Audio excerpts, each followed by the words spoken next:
Halo Sobat Pembelajar, perkenalkan saya Divya. Pada kesempatan kali ini, saya akan menjelaskan sedikit tutorial meeting pada Microsoft Teams. Seperti yang Sobat Pembelajar ketahui, saat ini Kementerian Keuangan sedang giat-giatnya dalam menggunakan Microsoft Teams sebagai media collaboration tools. Salah satu fitur pada Microsoft Teams yang bisa kita gunakan adalah fitur membuat tim dan channel. Di antaranya kita bisa menambahkan peserta dan mengelola izin tim yang sudah kita buat. Kita juga bisa menggunakan fitur meeting sebagai media video conference untuk rapat atau tatap muka secara online. Mulai dari membuat agenda meeting, mengelola meeting, sampai dengan mengelola recording dan kehadiran para peserta setelah meeting dilaksanakan. Pada kesempatan kali ini, saya akan lebih banyak menjelaskan tutorial mengelola meeting. Yuk langsung saja kita simak tutorial berikut. Yang pertama, kita akan mulai dari bagaimana cara mengagendakan sebuah meeting. Jadi, kalau Sobat Pembelajar pertama kali masuk ke dalam Microsoft Teams, Sobat Pembelajar akan ditampilkan halaman berikut, yaitu di halaman Home. Untuk mengagendakan sebuah meeting, sebetulnya ada beberapa cara. Namun di sini saya akan menggunakan menu kalender yang ada di samping kiri. Klik kalender. Setelah itu di sini akan tampil kalender kegiatan yang isinya adalah rapat-rapat yang sudah diagendakan untuk diikuti oleh Sobat Pembelajar. Nah, untuk membuat meeting, kita bisa klik new meeting yang ada di kanan atas. Nanti kalau kita klik akan ada 3 pilihan, yaitu mulai dari scheduling meeting, live event, sampai dengan webinar. Yang ketiganya ini punya karakteristiknya masing-masing. Seperti scheduling meeting ini sebetulnya adalah rapat seperti biasa yang kapasitas pesertanya bisa mencapai 1.000 orang. Kalau live event adalah meeting yang bisa disiarkan secara langsung atau live dengan kapasitas peserta bisa mencapai 20.000 orang. Yang terakhir ada webinar, sebetulnya mirip dengan scheduling meeting, tapi pada webinar ini ada fitur interaksi yang bisa dimanfaatkan oleh para peserta webinar. Kapasitasnya sendiri bisa mencapai 1.000 peserta. Nah, pada kesempatan kali ini saya akan menjelaskan cara membuat meeting untuk pelatihan jarak jauh. Jadi kita pilih scheduling meeting. Setelah itu, Sobat Pembelajar akan dialihkan ke halaman New Meeting Details. Yang pertama yang harus diisikan Sobat Pembelajar adalah judul meetingnya. Misalnya PJJ ABCD. Selanjutnya di kolom kedua, Sobat Pembelajar bisa memasukkan peserta yang harus mengikuti PJJ ABCD ini. Kalau misalnya sudah ada pengajarnya, kita bisa masukkan nama pengajarnya ke kolom kedua ini. Minimal harus ada 1 peserta yang harus kita input pada kolom 2 ini. Di sini saya menggunakan akun saya yang lain. Akun guest, misalnya pengajarnya juga dari luar Kemenkyu, jadi statusnya adalah guest. Selanjutnya di kolom ketiga ini, Sobat Pembelajar memasukkan waktu dari meetingnya. Misalnya kita ingin mengagendakan untuk hari Senin depan di tanggal 26, mulai pukul 8 pagi sampai dengan tanggal 26 Desember pukul 12.00 atau setengah hari, half day. Selanjutnya di kolom yang keempat akan ada pilihan apakah rapatnya ini berulang atau tidak. Kalau tidak berulang, pilih doesn't repeat. Kalau berulang, kita bisa pilih berulangnya setiap hari, setiap minggu, setiap bulanan, atau setiap tahun. Karena biasanya PJJ dilaksanakan untuk hari kerja saja, kita pilih every weekday untuk mengulang meeting pada weekday.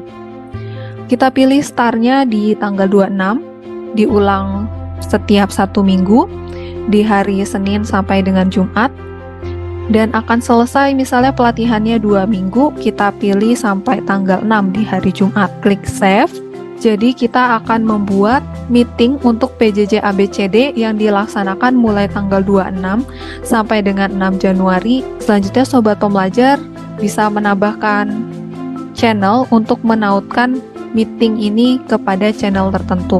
Di sini sudah ada pilihannya, tim-tim yang sudah Sobat Pembelajar ikuti. Untuk memilih channelnya bisa langsung klik saja, akan ditaruh di channel yang mana. Kalau tidak ingin diisi juga bisa, kalau misalnya para peserta pelatihannya bukan berasal dari tim yang sudah kita buat. Bisa ditambahkan location juga, dan juga detail dari meeting yang dibuat. Setelah itu kita klik send. Nah, di halaman kalender kita bisa lihat di minggu berikutnya. Sudah ada di sini agendanya PJJ ABCD sampai hari Jumat, di minggu berikutnya juga ada sampai tanggal 6. Nah, misalnya Sobat Pembelajar ingin merubah settingan dari meetingnya, bisa. Caranya Sobat Pembelajar bisa klik pada meeting yang ingin diubah, klik edit. Untuk mengedit salah satu meeting pada satu hari, kita bisa klik edit occurrence. Kalau untuk mengedit semua meeting seriesnya, kita pilih edit series. Nah, di sini kita ingin mengatur izin dari meeting yang sudah dibuat untuk semua series meetingnya, jadi kita pilih edit series. Nah, selanjutnya akan ditampilkan detail dari PJJ ABCD. Untuk merubah izin dari meeting yang sudah dibuat, kita bisa klik titik 3 yang ada di atas kanan, klik meeting option. Setelah itu Sobat Pembelajar akan dialihkan ke halaman meeting option. Di sini Sobat Pembelajar bisa merubah settingan dari meeting yang sudah dibuat disesuaikan dengan kebutuhan yang ingin digunakan. Yang pertama, ada siapa saja yang bisa melewati lobby, artinya tidak perlu di-admit ketika ada peserta masuk. Kita bisa rubah jadi people in my organization saja. Jadi untuk tamu harus di-admit terlebih dahulu untuk menghindari ada tamu yang tidak diundang. Selanjutnya, announce when callers join or leave, boleh kita klik yes. Lalu Sobat Pembelajar juga bisa memilih co-organizer, atau dalam hal ini mirip seperti co-host. Siapa yang ingin dijadikan co-host langsung diketikkan saja. Nah, jadi memang di rapat Teams ini ada beberapa role yang harus kita ketahui. Di sini Sobat Pembelajar bisa lihat ada pengatur, yaitu pihak yang membuat meeting, rapat. Ada juga rekan penyelenggara atau co-organizer. Ada juga penyaji, yaitu presenter. Ada juga peserta biasa. Nah, di sini sudah ada kapabilitas dari masing-masing role, bisa apa saja. Memang yang paling banyak adalah pengatur.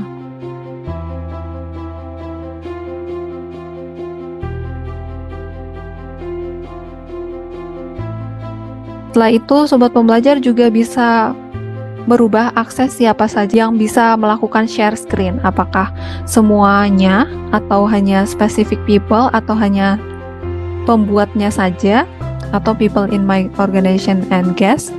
Kita bisa klik everyone saja. Sobat Pembelajar juga bisa mengatur izin dari mikrofon para peserta dan juga kameranya. Dan di sini juga ada fitur record automatically, jadi ketika pelatihan dimulai bisa langsung record. Chat, kita bisa klik perbolehkan.